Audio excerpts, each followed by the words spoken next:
en A Punto. Perspectivas de la economía y las políticas públicas con Santiago Peña.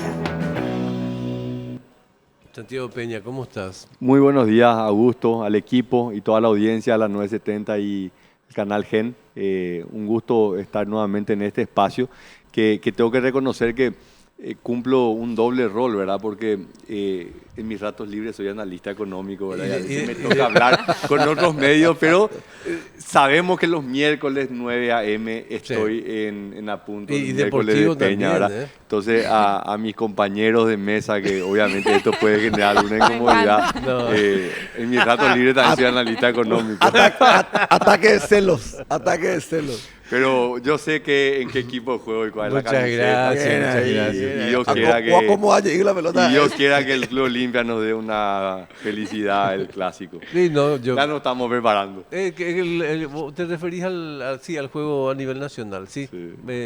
Puede ser interesante.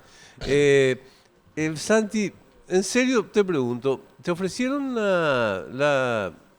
el Ministerio de Hacienda en las últimas horas? No hay ningún ofrecimiento, esa es la verdad. Esto salió en una entrevista, eso me pasa por hablar en otros medios, ¿verdad? Ahí está, ella. Eso es lo que quieren decir, ¿verdad? Aprende. Pero ustedes saben de que yo tomé el desafío de colaborar desde fuera de la administración pública, después de haber estado muchísimo tiempo desde adentro, tomé la decisión de colaborar desde afuera, fui parte de 2 comisiones llamadas y convocadas por el ministro de Hacienda, con quien yo tengo una relación de mucho aprecio y respeto de muchísimos años en el ámbito de la política tributaria, una reforma tributaria y también del gasto público, ¿verdad? Y en los últimos meses, en las últimas semanas se ha mencionado, a veces con mayor insistencia, de que yo podría formar parte del gobierno, lo cual en cada oportunidad aclaré que no, ¿verdad? Y nuevamente así se ha dado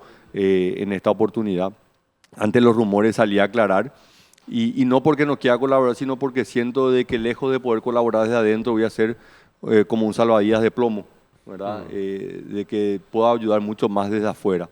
Entonces, pero obviamente siempre hay de alguna manera indirectas o siempre hay el famoso tanteo, ¿verdad?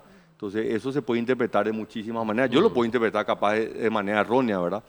Pero quiero dejar muy en claro de que no ha habido ningún planteamiento y de que yo aclaro también de que mis ganas de colaborar no están supeditadas a ningún cargo y que me siento mucho más cómodo colaborando desde afuera, en diferentes ámbitos.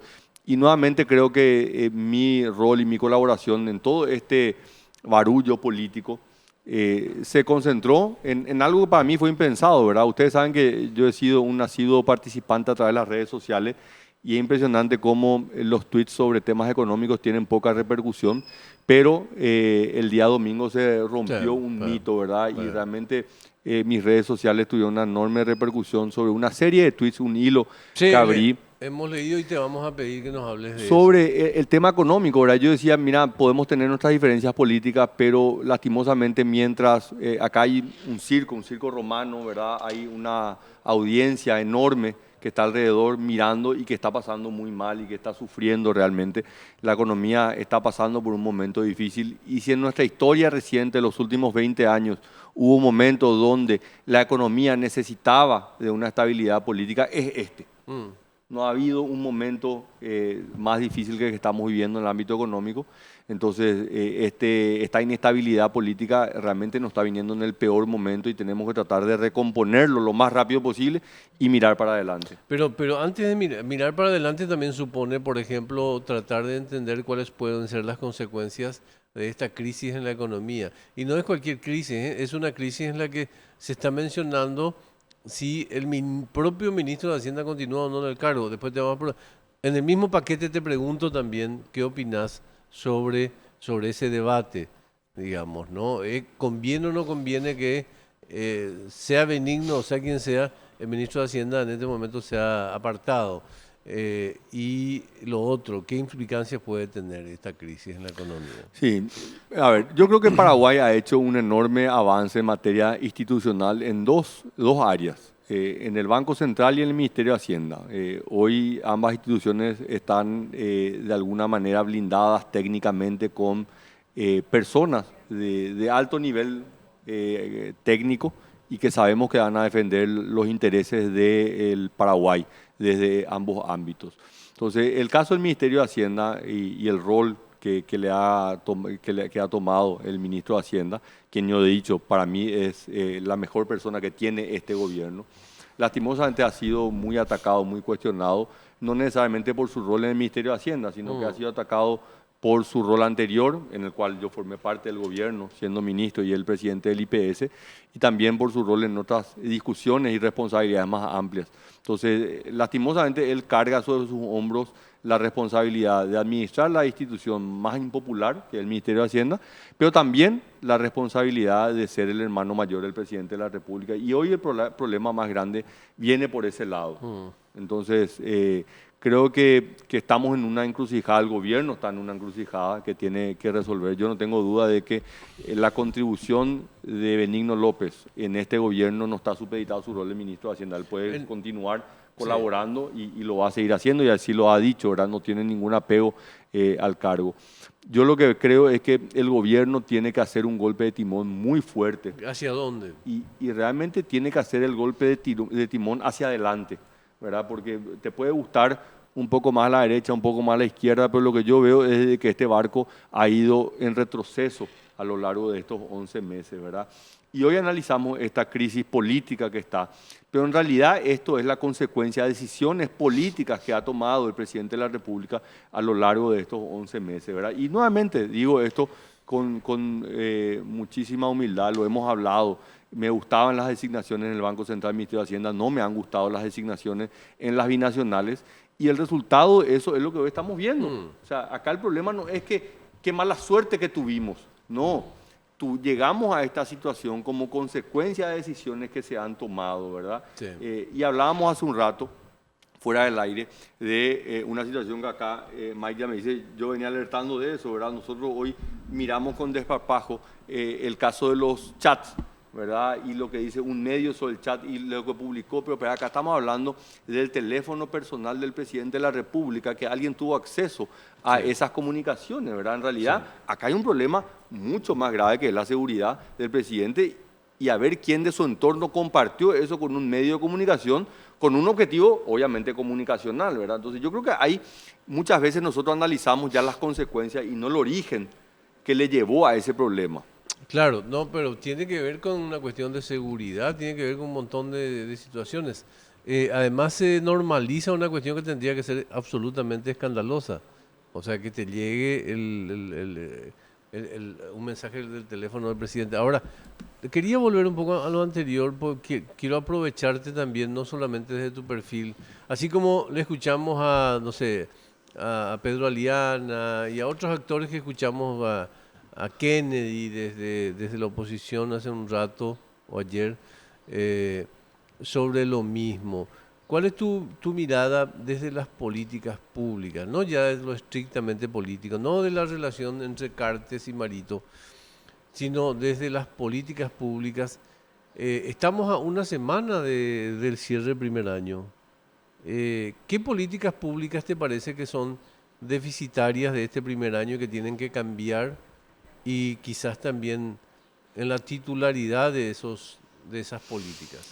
Mira, yo creo que lo que le ha caracterizado es una ausencia de políticas públicas, ¿verdad? Porque te puede gustar una o no, pero yo creo que ha habido una ausencia de políticas públicas y nuevamente yo creo que esto ha sido en gran medida la consecuencia del armaje que tuvo este gobierno, ¿verdad? Este gobierno gana con una bandera en contra del gobierno anterior, no había una bandera que los unía. Era un proyecto electoral, no de gobierno. Era un proyecto electoral, ¿verdad? Y nosotros hoy tenemos que entender que la ciudadanía es más intolerante, exige más, ¿verdad? Entonces, el rol que tiene la gestión pública es cada vez más importante. Y yo creo que algunos sectores de la clase política que han vivido de la actividad política toda su vida, están subestimando hoy la importancia de la gestión, que en mi caso, que fui parte del gobierno anterior, fue nuestra principal herramienta. Nos podían criticar, pero decíamos, dejemos que la gestión el día de mañana hable y capaz que en el corto plazo no se ve, pero en el largo plazo se va a ver. Sabíamos de eso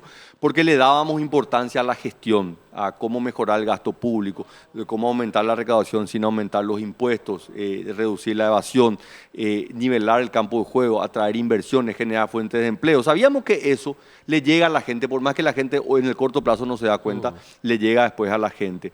Y ahora viene un gobierno con una visión totalmente diferente. La visión era, no, gobernamos y una vez que estamos ahí nadie nos cuestiona nada, que era un poco la historia del Paraguay hasta el 2008 principalmente. Entonces, y se están encontrando con esto. Entonces, este es como un campo minado. Cuando yo estuve acostumbrado a hacer lo que quería y nadie me cuestionaba, yo vengo ahora y encuentro un sector público minado. ¿Minado de qué? De acceso a información pública, de transparencia, una ciudadanía que ya le agarró el gustito a exigirle a su autoridad, ya no le tiene más miedo a exigirle a su autoridad, ¿verdad? Y voy a contar un ejemplo, ¿verdad? En uno de los 8 de diciembre, ¿verdad? Íbamos a irnos a Cacupé a la celebración y la gente del Ministerio de Hacienda me dice, ministro, nosotros le recomendamos que no se vaya. ¿Y por qué? Y porque ya no es más como antes. La gente antes respetaba a la autoridad, hoy ya nadie le respeta a la autoridad. Y eso yo creo que de alguna manera es hasta algo bueno, ¿verdad? Que nosotros nos sintamos, quienes estamos en cargo público, que tenemos que estar constantemente dando demostraciones, no solamente que somos, sino que también parecemos, ¿verdad? Y que esta carga pública, es eso, es una carga, es un peso demasiado grande que el ciudadano lleva sobre su hombro y que la ciudadanía te va a exigir. Entonces yo veo todos estos problemas y es simplemente la consecuencia de esa falta de lectura del tiempo y del espacio que hoy estamos viviendo. Así es, así es. Hacías tú, finalmente, en el hilo que publicabas el domingo, ¿cuándo fue? El domingo de noche, en un momento de reflexión. Exactamente, tocabas 3 temas, básicamente, que estoy tratando de encontrar ahora de vuelta. Uno tenía relación creo que con el empleo, ¿no? Dije, mientras algunos mientras el país está en vilo y se discuten quién es más pillo, más pajero, actas secretas o traición a la patria, la economía está sufriendo y los datos oficiales así lo demuestran. Y mencioné 3 datos oficiales que fueron publicados la semana pasada. El dato número 1, datos oficiales publicados por la Dirección General de Estadísticas, Encuestas y Censo muestran de que en el último trimestre reportado, que es el segundo trimestre del 2019, comparado al mismo periodo del año pasado, cerca de 150.000 paraguayos perdieron empleo o disminuyó su cantidad de horas trabajadas. O sea, es mucho. 150.000, lo que suma a los ya más de 400.000 que estaban ya en esa situación el año pasado. Entonces llegamos a 550.000 en este periodo, 500.000 de paraguayos que no encuentran trabajo o trabajan menos de lo que desearían, ¿verdad? Entonces ese es un dato muy peligroso porque es una bomba de tiempo en un país que ya es muy desigual. Lo que estamos viendo que esa desigualdad aumenta. Y esto está explicado directamente por el ciclo económico. El ciclo económico, ¿qué es lo que nos dice? Hay épocas de bonanza y hay épocas de vacas flacas. El problema del ciclo económico que le afecta en mayor medida o de manera exclusiva a los sectores vulnerables. La clase media alta no sufre la desaceleración. Tiene un salario más asegurado, tiene un patrimonio que le permite sobrellevar, pero el que vive de su salario, el que sobrevive, por lo general, en una situación de crisis, pierde su trabajo. Porque cuando una empresa vende menos, ¿y qué hace?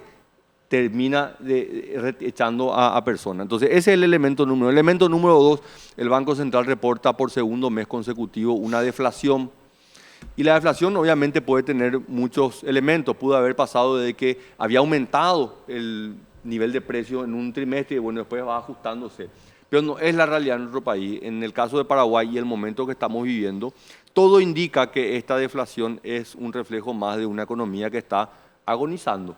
Entonces, porque si el nivel de venta está mal, ¿qué hago? Y bajo los precios, ¿verdad? Esa es la realidad. Y lo que mide la inflación es el nivel general de precios y no de un producto en general. Entonces, lo que vemos es que el nivel de precios viene disminuyendo por segundo mes consecutivo. Y el tercer elemento es que el Banco Central anuncia de que revisa su proyección de crecimiento del 3.7 que había dicho en diciembre al 1,5 este año, ¿verdad? Y yo digo de que con lo que ha pasado hasta este momento es matemáticamente imposible de que se crezca 1,5. No es una cuestión de percepción, es matemática, aritmética, ¿verdad? Porque vos vas sumando en un crecimiento económico que está muy concentrado en la primera mitad del año, es muy difícil revertir esto en la segunda mitad, ¿verdad? Entonces yo lo que decía, y terminaba y cerraba el hilo, decía, señores, cuidado, este problema político le está arrastrando a la economía y esto tenemos que revertirlo rápidamente. Necesitamos estabilidad, necesitamos dirimir nuestras diferencias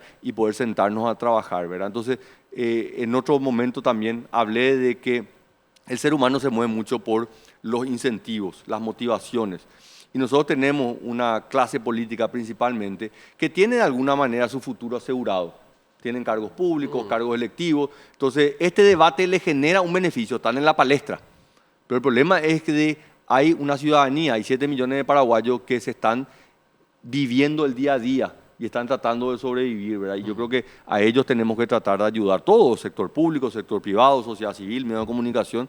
Y también sentía un poco la responsabilidad porque hay gente que me dice, no, Santi, vos no hables, vos no. Y yo digo, pero Ana, si yo veo estas cosas y yo creo que puedo aportar de manera positiva, ¿verdad? Porque acá yo no estoy tratando de decir, sumarme solamente de un lado y decir, no, qué bárbaro, qué desastre. No, no. Ni queda el Señores, tiroteo, ¿verdad? tenemos diferencias. Paraguay siempre va a tener diferencias, es parte de un modelo democrático que tenemos que defenderlo. Las diferencias entre los actores políticos, pero más allá de nuestra diferencia está un pueblo que necesita desesperadamente que le demos soluciones. Absolutamente.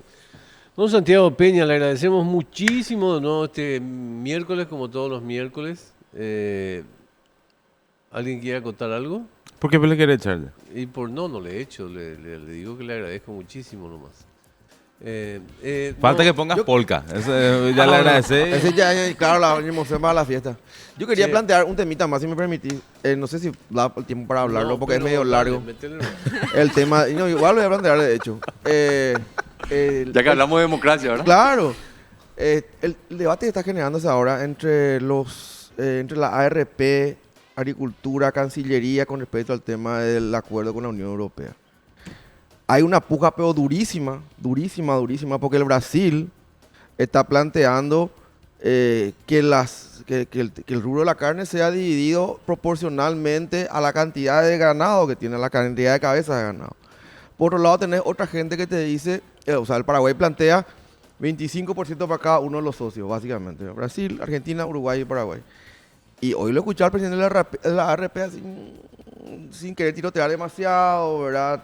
Sin querer, pero ¿cuál es la mirada con respecto a eso, Santiago, con respecto a una cuestión que nos vendieron como el gran éxito que es el acuerdo con la Unión Europea? Y que tengo que decir, Mike Silvero, uno que nos alertó y nos dijo, miren, hay que revisar bien porque esto no es tan lindo como nos plantean, ¿verdad?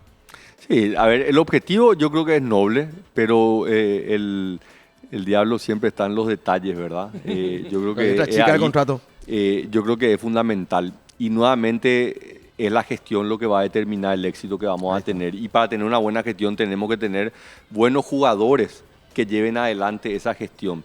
Porque vos estás mencionando un tema en particular, ¿verdad? Claro, pero un tema que está latente hoy y que vuelve a tomar preponderancia es el arancel que pone Brasil sobre la importación de autopartes del Paraguay, ¿verdad?